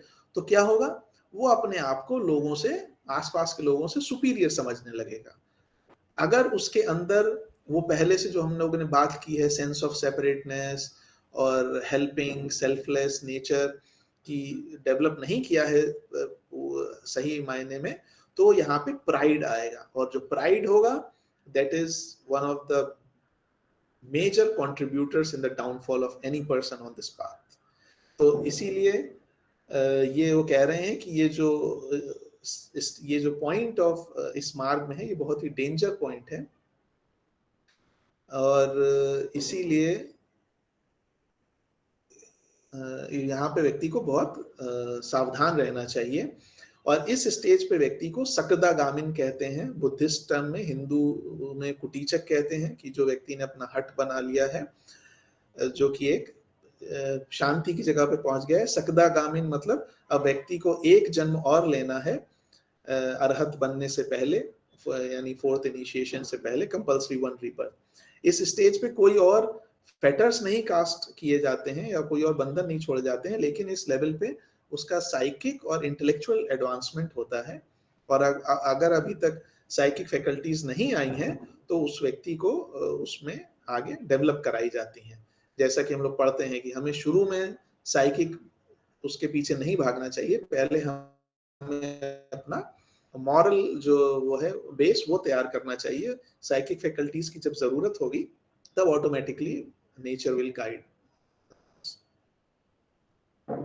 तो ये उसके बाद फिर थर्ड इनिशिएशन होती है जब व्यक्ति ने कर लिया है। थर्ड इनिशिएशन में वो अनागामिन कहलाता है, यानी अब उसका वापस रिटर्न नहीं होगा और जो भी उसको अरहत बनना है वो next that he will attain the next initiation in the same incarnation, मतलब जो अरहत की जो इनिशिएशन है वो उसको उसी जन्म में आने वाले समय में मिल जाएगी। हिंदूज में उसको हमसा कहते हैं या सोहम जिसको कहते हैं। इस स्टेज पे जो कॉजल बॉडी है उसको डेवलप होती है जो साधक की है, और ईगो को मोनेड के और ज्यादा क्लोज टच में लाया जाता है जिससे कि वो सत्य के और ज्यादा पास हो, और यहाँ तक कि अब उसका जो प्रभाव है वो हमारी पर्सनैलिटी जो है उस पर भी दिखाई पड़ने लगता है। और ये जो इनिशिएशन है ये या तो king of the world, lord of the world Sanat Kumar ji जो हैं वो खुद करते हैं, या जो उनके साथ आए हुए 3 प्यूपल्स हैं, द 3 लॉर्ड्स ऑफ फ्लेम, वो करते हैं। और इसमें बुद्धि जो है, बुद्धि चेतना जो है उसको और ऊपर उठाया जाता है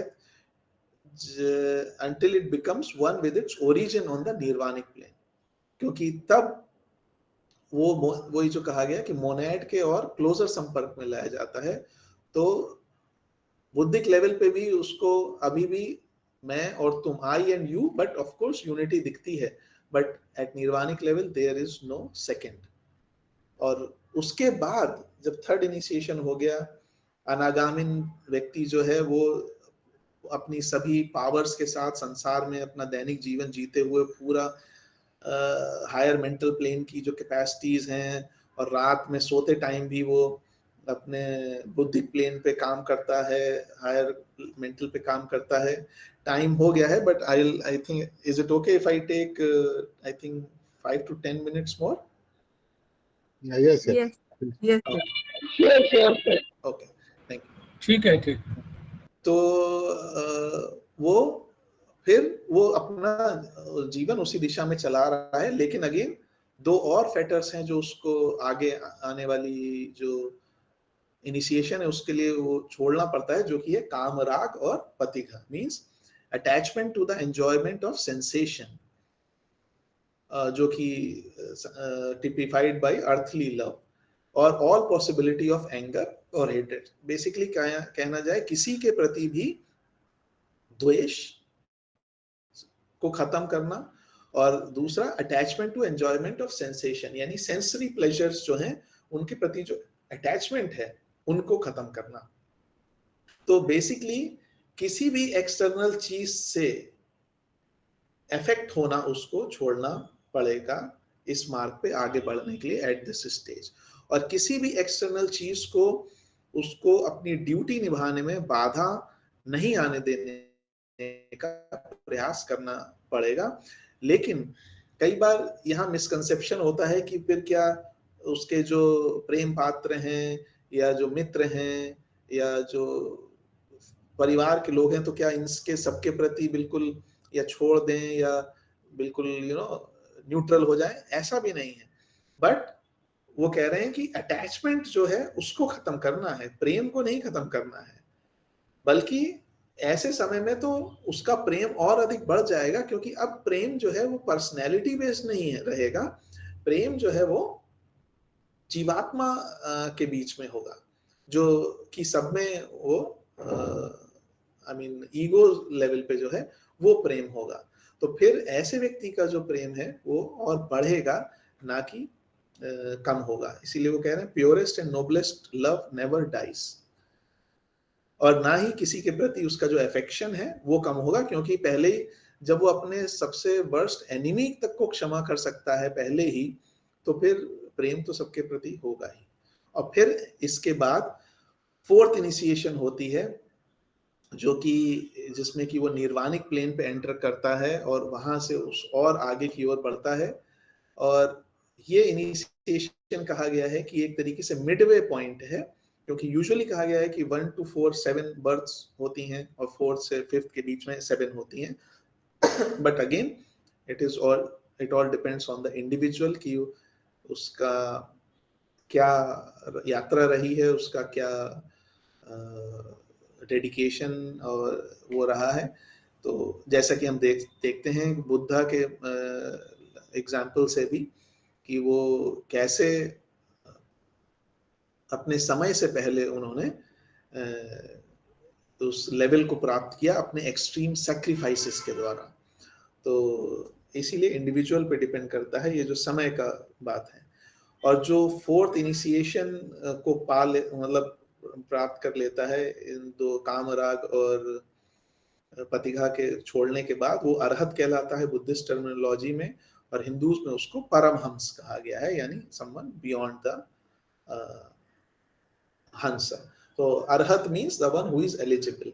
और इसी में वो एग्जाम्पल देते हैं कि क्रिश्चियन सिंबोलॉजी में भी अगर आप देखेंगे कि जो फर्स्ट, सेकंड और थर्ड इनिशिएशन है वो तो बड़ी सिंपल घटनाओं से बताई गई है। जीसस की बर्थ हुई, बैप्टिज्म हुई, ट्रांसफिगरेशन हुआ, लेकिन जो फोर्थ इनिशिएशन है वो बड़ी एक बैलेंसिंग इस सेंस में भी कही जाती है कि वो पूरा कर्मा को बैलेंस कर देती है, क्योंकि उसमें दोनों चीजें देखने को मिलती हैं, सफरिंग भी होती है और विक्ट्री भी होती है।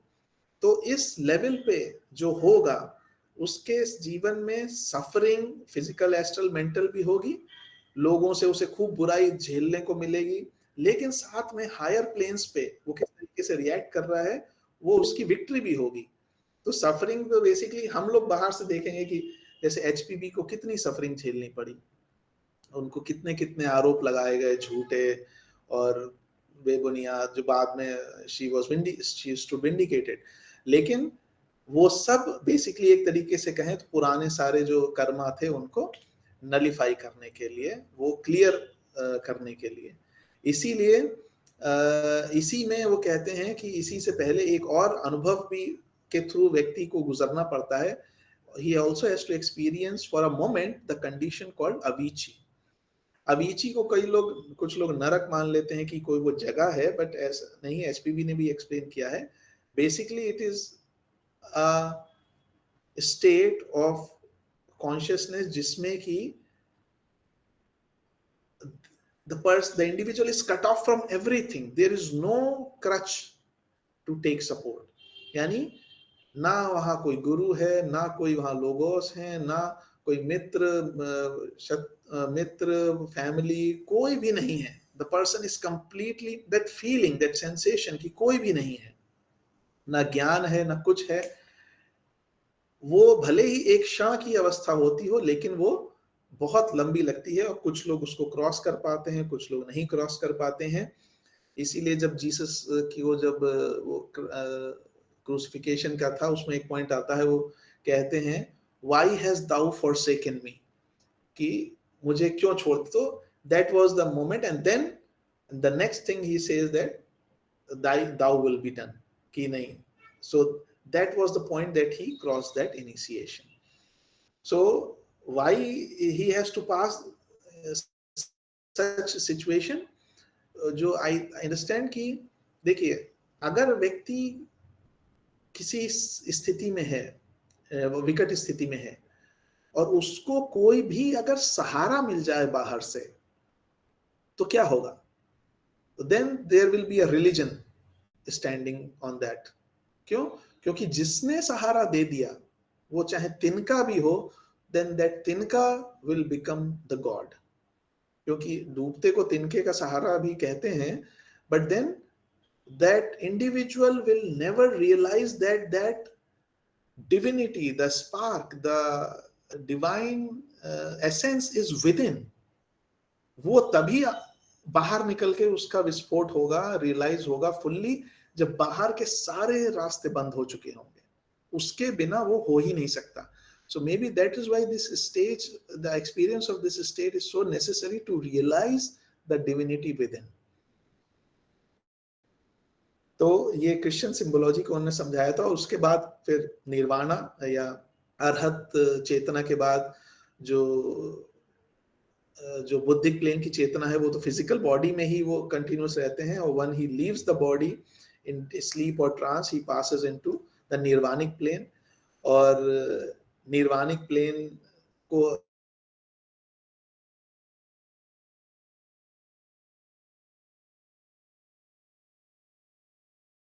फ्लेम जो है वो खत्म हो जाना, but actually it's a completely different meaning from that, कि वहां व्यक्तिगत जो है, जो पर्सनल है वो खत्म हो जाता है, बट जो विराट है उसका आरंभ होता है। यानी बूंद जो है वो सागर में जो समा जाती है, तो बूंद का तो अस्तित्व खत्म हो गया, लेकिन बूंद बेसिकली अब सागर बन गई। तो that is the point of saying nirvana की ब्लोन आउट, कि एक छोटी चीज तो चली गई लेकिन वो विराट में बदल गई। और अरहत के पास भी लेकिन जो महान काम है वो भी बचा हुआ है, उसको फिफ्थ इनिशिएशन से पहले, अडेप्ट होने से पहले, कि जो रिमेनिंग 5 फेटर्स हैं वो उसको छोड़ने होते हैं, जिसमें कि रूप राग, अरूप राग, मान, प्राइड। रूप राग मतलब डिजायर की फॉर्म की, desire for beauty of form of और फिजिकल एग्जिस्टेंस इन फॉर्म, जिसमें कि हेवन वर्ल्ड भी आता है। अरूप राग मतलब फॉर्मलेस लाइफ के प्रति डिजायर। मान अर्थात प्राइड। उदच्छा अर्थात एजिटेशन और इरिटेबिलिटी इन एनी फॉर्म की। और लास्ट है अविद्या अर्थात इग्नोरेंस। तो ये पांचों को भी ओवरकम करना होता है, कि किसी प्रकार की हमें डिजायर ना फॉर्म की हो, ना फॉर्मलेस की हो, that is concrete, lower level, lower mind level, lower mental level, higher mental level. Pride भी ना हो, खत्म हो जाए। इरिटेबिलिटी या एजिटेशन वो तभी होगा जब हम सबसे एकत्व अनुभव कर पाएंगे। और अंत में अविद्या की आई एम सेपरेट और सेंस ऑफ सेपरेटनेस। तो ये जो फैक्टर्स हैं, रूप राग, अरूप राग, ये केवल अट्रैक्शन के लिए भी के ही नहीं है, किसी के प्रति हमें द्वेष भी ना हो। और जो मान है ऑफ कोर्स वो व्यक्ति में नहीं डेवलप होगा कि अगर वो अपने अचीवमेंट्स के बजाय कि सोचे कि मैंने ये अचीव कर लिया है, बल्कि ये सोचे कि उसके आगे कितने महान महान चेतनाओं के लेवल हैं जो आज भी उसको सहायता कर रहे हैं या आज भी इस मार्ग पे लगे हुए हैं। और सबसे एकत्व की अनुभूति जब होती है निर्वाणिक प्लेन पे, तो ऐसा कोई चीज नहीं है जो व्यक्ति को डिस्टर्ब कर सके। और उसके बाद उसको फिफ्थ इनिशिएशन होती है, जिसको बुद्धिस्ट अशेक कहते हैं। अर्थात अब उसके पास कुछ सीखने को नहीं रहा इस चेन के जो एम है। हालांकि उसके आगे भी बहुत सारे सीखने की आगे इनिशिएशंस हैं, लेकिन जो पॉसिबल लर्निंग से ह्यूमन किंगडम की यहाँ पर वो उसने कंप्लीट कर ली है, जिसको हिंदू लोग जीवन मुक्त कहते हैं। और वो अब फ्री जीवन मुक्त हो गया, मतलब कि ये नहीं हो गया कि अब वो इंडिपेंडेंट कुछ भी चाहे कर सके, बट बिकॉज मतलब कि अब उसकी व्यक्तिगत विल के बजाय अब वो यूनिवर्सल विल में बदल गई है। अब वो पूरी तरीके से अद्वैत की स्थिति में आ गया है। और इसीलिए ये कहा गया है कि जो अशेक होता है, यानी जो एडेप्ट होता है, वही केवल शिष्य को एक्सेप्ट कर सकता है। यहाँ तक कि अरहत भी, भले ही उसको बहुत ज्यादा ज्ञान है, उसको बहुत ज्यादा अनुभव है, फिर भी अरहत जो है वो एडेप्ट के अंडर में ही काम करते हैं, और उन्हीं के जो गाइडेंस में या ऑर्डर्स हैं उनको वो फॉलो करते हैं, लेकिन खुद वो शिष्य नहीं ले सकते। लेकिन आजकल हम लोग देखते हैं कि शिष्य गुरु बनने की जैसे होड़ हर जगह लगी हुई है, और ज्यादा से ज्यादा कैसे शिष्यों को बना दें, लेकिन वो ये नहीं जानते हैं कि उसमें वो सबका ही नुकसान करते हैं। क्योंकि जिसको अगर आप एज ए शिष्य एक्सेप्ट कर रहे हैं तो उसकी भी रिस्पॉन्सिबिलिटी आ गई, और म्यूचुअल कौन किसको रास्ता दिखाता है, इसीलिए बहुत सारी चीजें हम लोग आजकल देख रहे हैं जो से मैच नहीं करती हैं। और बियॉन्ड एडेप्शन हम लोगों ने देखा पहले ही कि बहुत सारी जो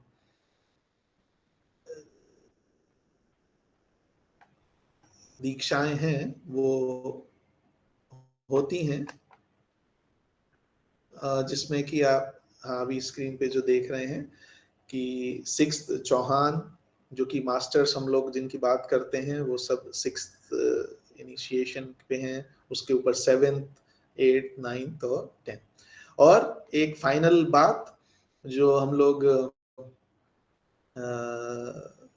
सुनते हैं नॉर्मली कि भाई जो निर्वाण हो गया या मोक्ष हो गया वही एंड है, बट ऐसा नहीं है। थियोसॉफी में हम लोग पढ़ते हैं कि उसके बाद और 7 रास्ते खुलते हैं व्यक्ति के सामने, जीवन मुक्त व्यक्ति के सामने, और उसमें से कोई धर्म काया लेता है, कोई संभोग काया लेता है, कोई निर्वाण काया लेता है, कोई कुछ और जो मास्टर्स इन द पाथ में उन्होंने डिस्क्राइब किए हैं अलग अलग तरीके के 7 मार्क्स हैं।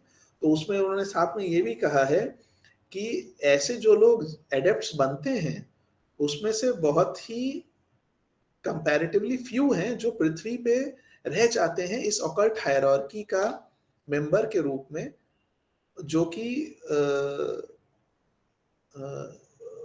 रेस्ट ऑफ द मानवता के लिए, विकास के लिए जो काम करते हैं बजाय दूसरे रास्तों पे जाने के लिए।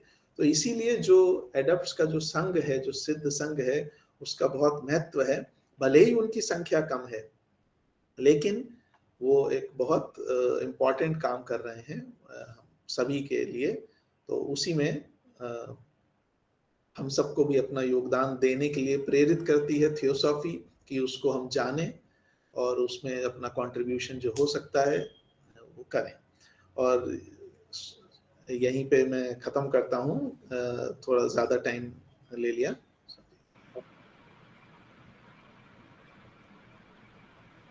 थैंक यू वेरी मच, बहुत बढ़िया आपने आपको बताया आज। किसी कोई सवाल है या कोई ऐड करना चाहते हैं तो most welcome. So fourth initiation is the last initiation by the Lord. The initiation is done by the Lord. The fourth initiation is the last initiation. No, there is no last initiation. Actually, there are after fourth initiation is the Arhats initiation. After that, there is Adept, and then Chauhan and or higher levels पे. But the only one initiator is that Lord of the World, जिनको हम लोग theosophical literature में सनत कुमार जी के नाम से जानते हैं। तो वही एकमात्र इनिशिएटर हैं, और हालांकि किसी किसी लेवल पे या फर्स्ट या सेकंड इनिशिएशन पे वो किसी और को भी डिप्यूट कर सकते हैं, जैसा कि हम लोगों ने अभी पढ़ा कि उनके बजाय वो उस सेरेमनी को कंडक्ट करें। लेकिन उसमें भी एक इम्पॉर्टेंट बात आती है कि उस भले ही कोई और भी उस सेरेमनी को कंडक्ट कर रहा होगा, लेकिन किसी क्रिटिकल पॉइंट पे वो उनका आवाहन करते हैं और उनकी वहां पे कुछ क्षणों के लिए उपस्थिति होती है लॉर्ड ऑफ द वर्ल्ड की। But sir, if a person is initiated and goes higher up, can he fall down also? That's what we just studied कि उन्होंने कहा C.W. लेडबीटर ने कि एटलीस्ट टिल 5th इनिशिएशन तक भी से पहले तक ये संभावना बनी रहती है कि कोई व्यक्ति अपने मार्ग से, देखिए फैटर्स हैं, यानी जो वीकनेसेस हैं वो बाकी हैं। तो जब तक कोई भी वीकनेस बाकी है, इसका मतलब गिरने की पॉसिबिलिटी बाकी है। तो ये तो हम जब हमने सारे फैक्टर्स को दूर कर दिया, तब of course there is no more possibility of falling at this level of evolution. लेकिन जब तक हम इन 10 फैक्टर्स की जो हम लोगों ने बात की उसमें हैं, चल रहे हैं, तो किसी ना किसी में व्यक्ति फॉल कर सकता है। और जो हम लोग पुराणों में जैसे पढ़ते हैं कि कोई कोई ऋषि हुए, वो तपस्या कर रहे थे, लेकिन वो किसी कारण से वो अपने लेवल से गिर गए। और ऐसा देखिए, इसमें जो हम लोग कह रहे हैं कि मार्ग से गिर गए या हट गए, वो it's not a in the sense a bad thing at all. At least the person tried और वो उस लेवल तक पहुंचे। ठीक है, उस पर्टिकुलर लेवल पे व्यक्ति एक एग्जाम में, ठीक है, he was not able to pass it, but again it's not that कि वो पाथ से बिल्कुल अलग हट गए। अगेन वो किसी ना किसी फॉर्म में आगे आने वाले कुछ जन्मों में again he will be brought again to that same test, and then again he will be given the opportunity to clear that test. जैसे हम लोग एग्जाम देते हैं यहाँ पे, भाई एक बार नहीं हुआ तो अगली बार दे दिया, फिर क्योंकि that is an obligatory pilgrimage, there is no option. But sometimes there are obstructions, like people like tantrics and all, they obstruct you to go higher up. हाँ, I yes, heard. हाँ, Then, हाँ, then if the yes. soul is trying to go, they pull you down, and हाँ. each time it falls down, then how will it proceed? No, the thing is, see, the thing is, there will always be forces which will try to pull you down, right? Either you can name them some individuals or some people with some powers or some inner weak, but the thing is they can only pull you down as long as you are not prepared enough within. और इसके बारे में colonel Olcott ने भी, महात्मा ने भी और HPP ने भी लिखा हुआ है कि एक pure heart is the only great talisman against all such obstacles. आप अपने हृदय में कितने पवित्र हैं, वही आपकी एकमात्र रक्षात्मक कवच है against any such pulling downs or distractions or whatever you want to call it. So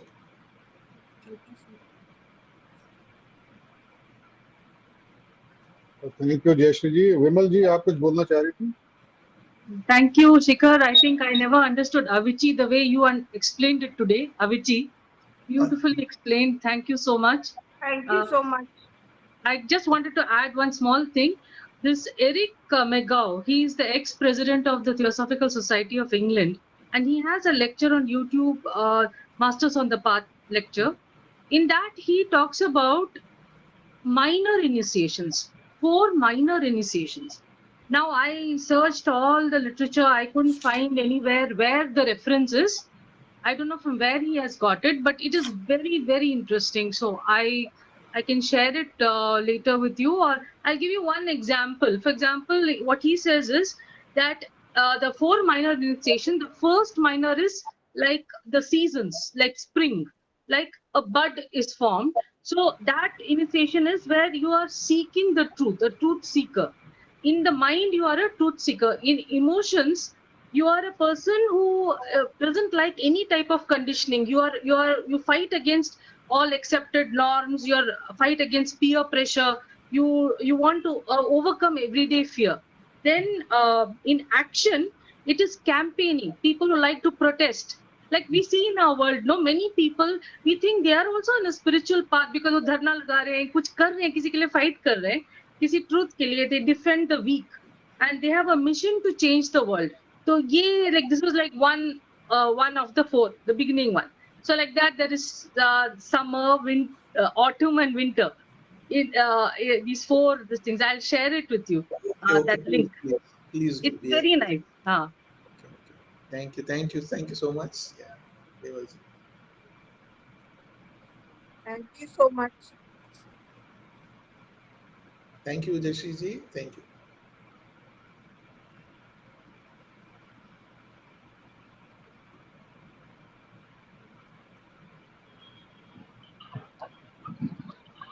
So, very super explanation, sir. Very easily you have given the understanding. मुझे सिर्फ एक बार पूछनी है कि वो जो 3 दिन का जो 3 रातें जो रहती है मनुष्य के एक साधक के जीवन में, तो क्या वो हर इनिशिएशन के बाद वो 3 रातें रहती है क्या? जो आपने कहा जो सेरेमनी का समय की बात हम लोग ने किया, 3 दिन 3 रात की बात? नो, शायद सेकंड इनिशिएशन के बाद आपने कहा है, और जैसे नचिकेता के लिए भी 3 दिन का एक वेटिंग पीरियड या एक्सपीरियंस पीरियड जो था, हाँ, तो वो क्या हर इनिशिएशन के बाद ये 3 दिन का पीरियड यानी 3 रातों का उसको एग्जाम देनी पड़ती है क्या?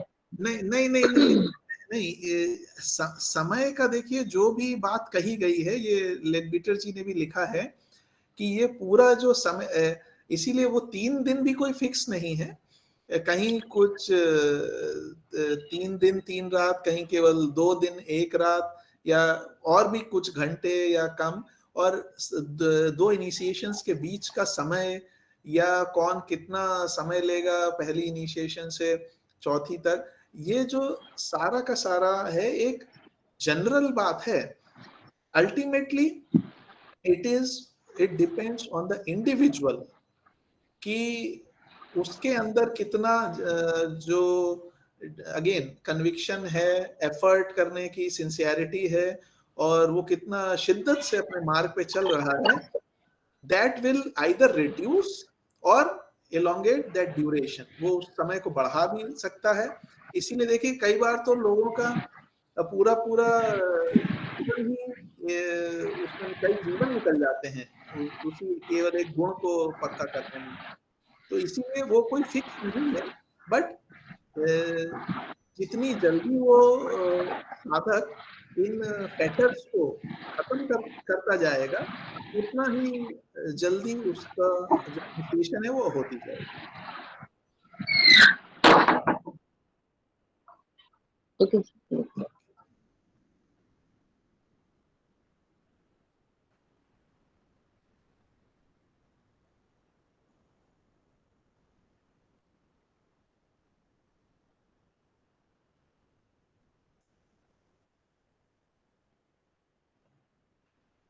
Okay, so thank you. मेरे ख्याल से हाँ, अब और अगर कोई नहीं है तो फिर हम मीटिंग को क्लोज करते हैं।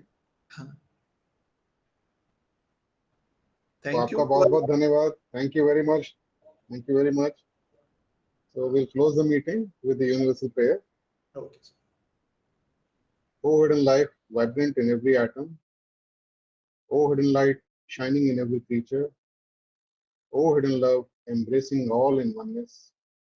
May each who feels himself as one with thee know he is also one with every other.